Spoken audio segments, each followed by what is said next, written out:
Saúde a igreja com a paz do Senhor, amém?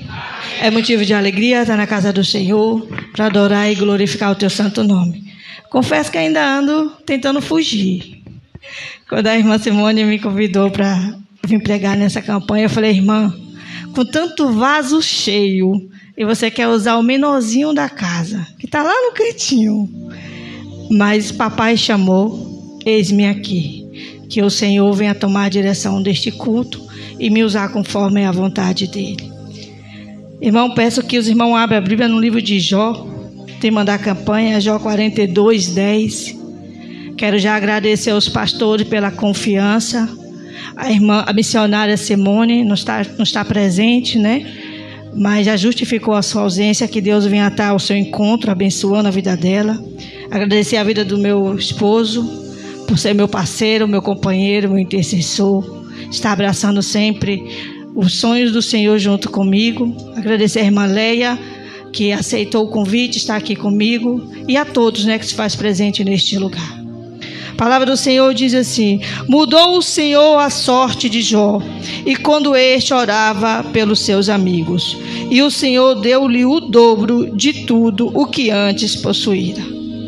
Meu irmão, a palavra do Senhor vem falar que o Senhor restituiu tudo em dobro o que o Jó tinha antes. A Bíblia nos mostra que o Senhor mudou o cativeiro, que o Senhor restituiu. Se o Senhor mudou o cativeiro e restituiu, é porque houve uma grande e terrível perda, houve um grande sofrimento. Os irmãos podem sentar em nome de Jesus. A história desse homem vai nos ensinar lições importantes, lições fundamentais para a nossa vida de cristão, para aqueles que querem morar com Cristo. Aleluia. Amado, Satanás, ele foi até Jesus, até Deus, para tentar contra a vida de Jó. Satanás é o meu e o seu adversário.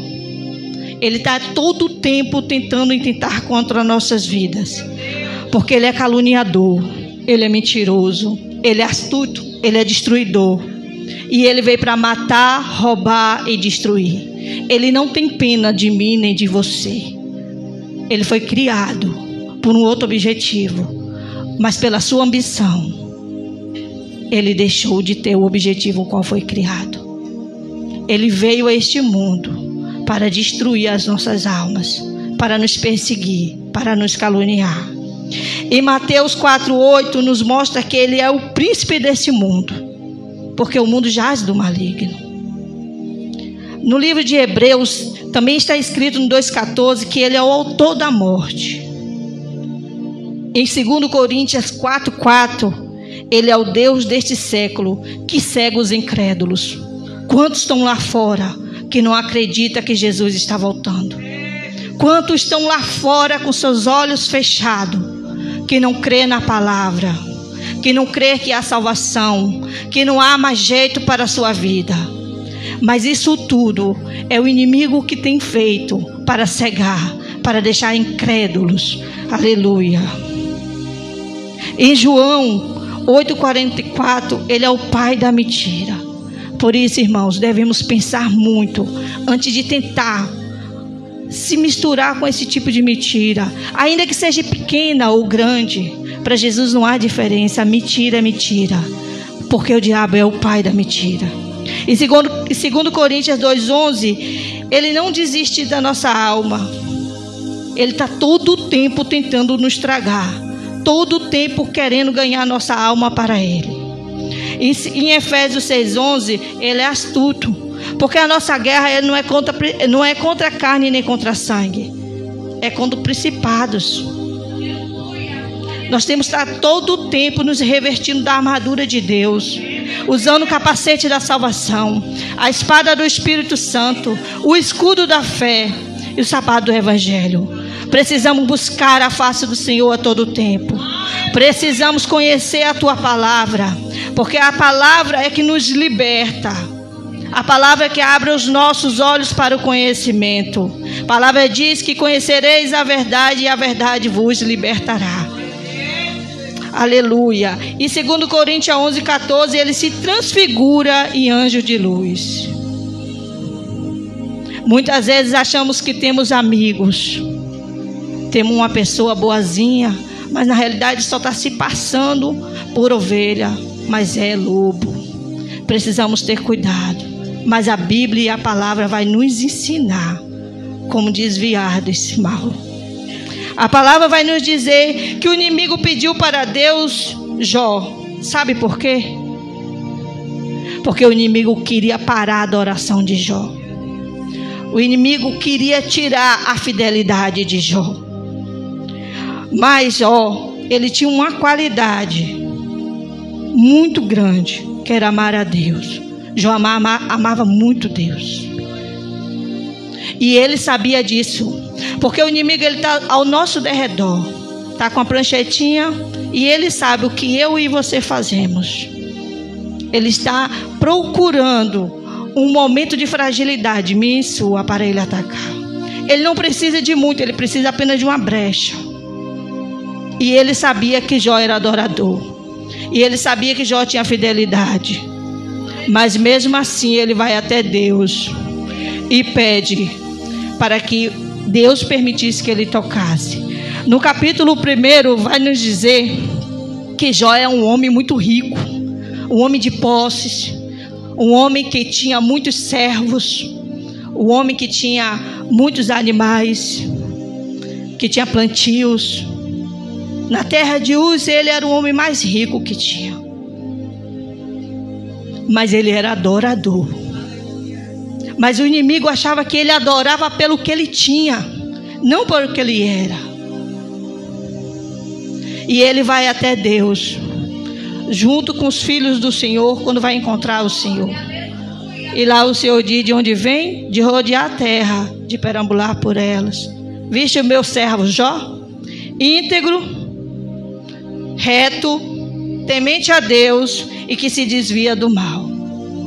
Deus diz para ele 4 características: um homem reto, íntegro, temente a Deus e que se desvia do mal.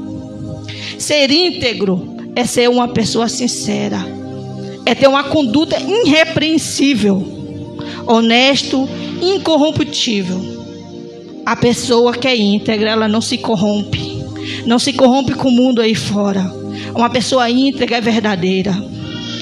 Uma pessoa reta, ela está sempre no seu caminho reto. Ela não desvia nem para a direita e nem para a esquerda. Ela não procura jeitinho, ela não procura curvas, mas ela segue reto e foca ao alvo, que é Cristo. Uma pessoa temente a Deus é aquela pessoa que confia no Senhor, mesmo não sabendo o que vai acontecer, mesmo nem tendo ideia do que o espera, mas confia, mas acredita e põe o Senhor no controle da sua vida. A palavra também vai nos dizer que Jó se desviava do mal.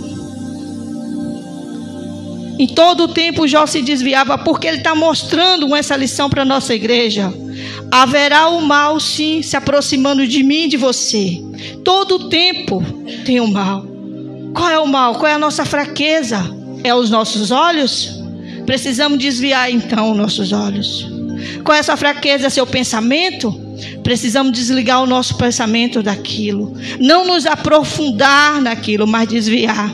Porque a palavra diz que no livro de Jó 28, que o próprio patriarca Jó dizia assim: a verdadeira sabedoria é a porta, aparta-se do mal. É a verdadeira sabedoria, é o que se aparta do mal.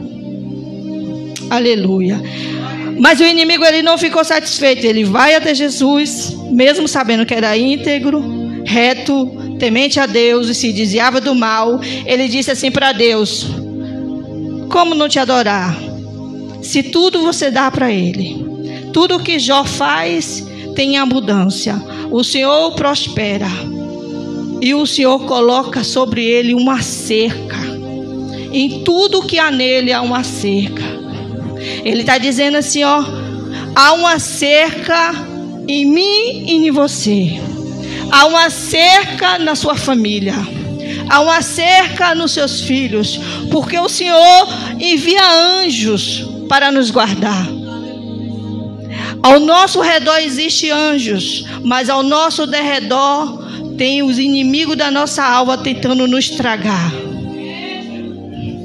E ele já tinha tentado. Ele fala, ele desvia. Eu tento chegar e ele se desvia. Então deixa eu tocar. E o Senhor diz, toca.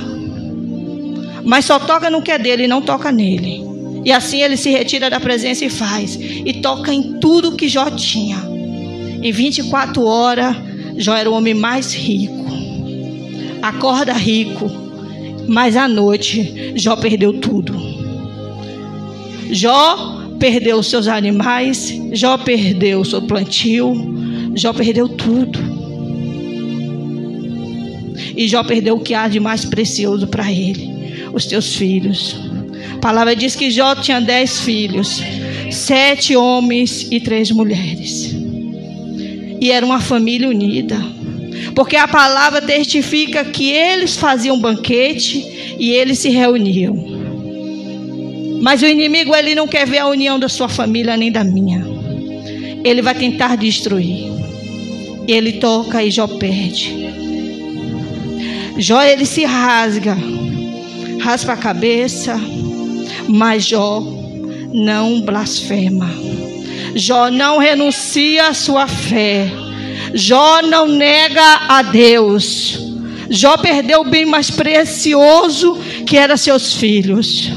De manhã tem 10 filhos, à noite tem 10 corpos para ser velado.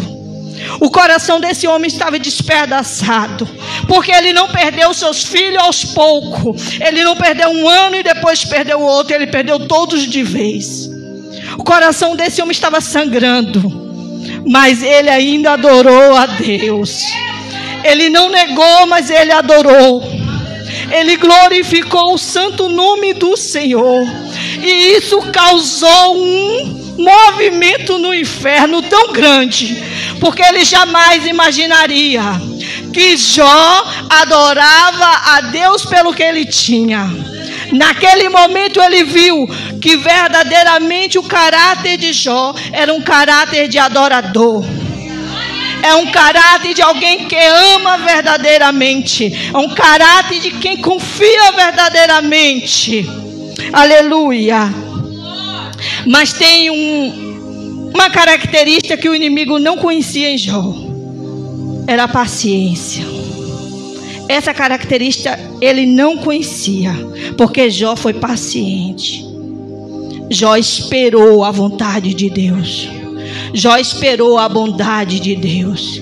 Ele confiou. Em Tiago 5,11 nos mostra que Jó era paciente.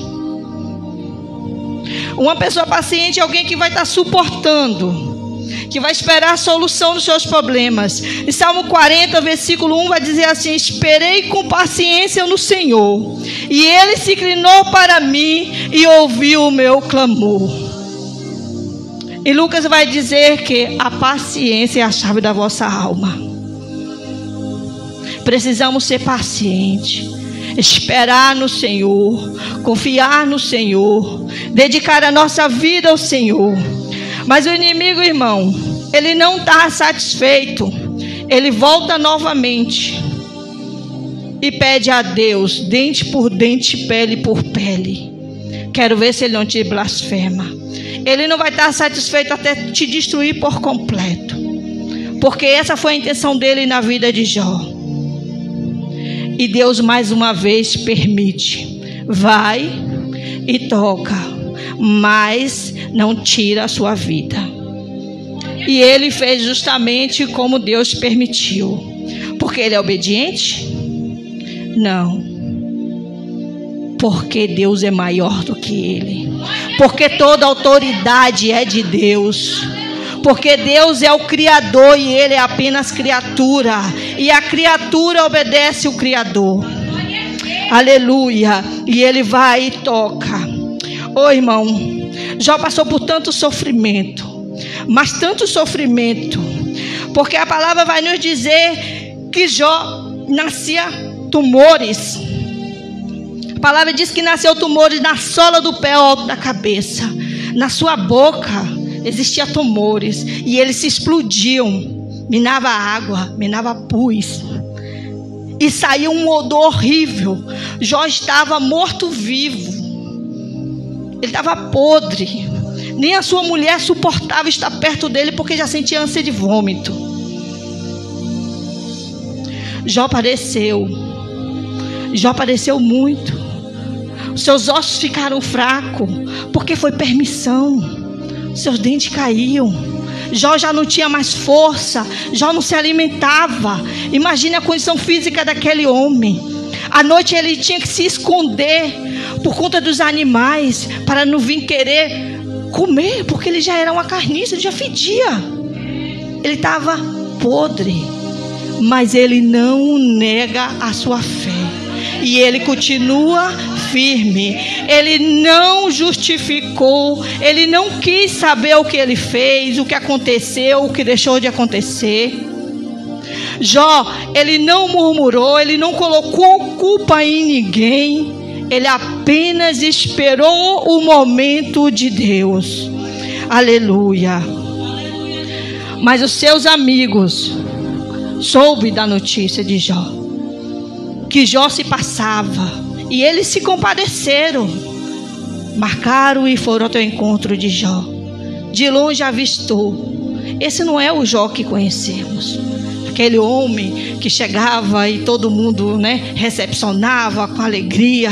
Aquele homem sorridente, forte, estava lá jogado como um trapo de imundícia, cheio de ferida, fedido, se coçando com um caco de telha. E eles choraram. A palavra diz que os amigos de Jó chorou. E passou 7 dias e 7 noites ali junto com Jó, sem falar uma palavra. Há momentos que a gente chega para um irmão e vê a situação dele tão desastrosa, tão dolorosa, que não existe palavra.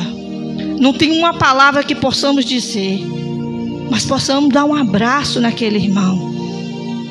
Possamos demonstrar a nossa compaixão com o nosso irmão. Mas quem ia abraçar Jó na situação que Jó se encontrava? E até eles mesmos não conseguiam entender nem compreender por que Jó estava passando por aquilo. E chega ao ponto de Jó começa a amaldiçoar o próprio dia que nasceu, começa a amaldiçoar a sua própria vida. E seus amigos aproveitam, porque nós somos carne, somos pecaminosos, queremos ser juiz sem poder ser juiz. E começa a apontar Jó, começa a acusá-lo. Começa a dizer: Jó, você está pecando. Jó, confessa o seu pecado. Você pecou contra Deus, Jó. Jó, você pecou. Ele faz dizer que o sofrimento de Jó era comum ao pecador. No capítulo 4, versículo 7. Bildade também foi insensível ao sofrimento de Jó. Ele chegou até a dizer que os filhos de Jó morreram porque estavam em pecado. Agora você pensa, aquela situação que Jó se encontrava, ainda ouvir dizer coisas que ele não fez, onde ele estava inocente, mas sendo apontado: você é mentiroso, você está mentindo, você é enganador, porque você dava conselho para nós e você fez tudo ao contrário. Tudo isso que você está passando é porque você provocou. Zofar concordava com tudo que os outros dois falavam. E ele ainda chegou a um ponto de dizer que o que Jó passou estava sendo pouco, pelo pecado que ele teve. Irmãos, nós não podemos julgar o nosso irmão. Não podemos apontar o dedo para o nosso irmão. Há momentos que precisamos apenas de uma palavra de um amigo, de um abraço, de um conforto. Precisamos que aquele amigo nos chegue e fale: o que você precisa? Você está bem? Bom dia. É para isso que o Senhor quer que façamos, porque a palavra do Senhor diz: amai o teu próximo como a ti mesmo.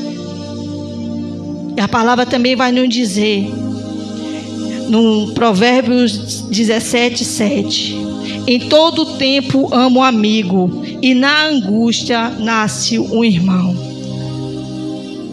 Chegou ao ponto de Jó pedir um juiz para ele. Jó já não aguentava mais aquela situação. Ele falou: se eu soubesse onde poderia achar, então me chegaria ao seu tribunal. Mas o juiz dele estava de lá e estava olhando. O juiz dele estava vendo toda a situação de Jó. O juiz dele viu que Jó não blasfemou. E então o juiz aparece até ele e diz: Jó, vou te fazer umas perguntinhas, viu, Jó? Você me responde, se você puder. E a palavra vai nos dizer que Deus faz várias perguntas para Jó. E Jó não soube responder nenhuma delas.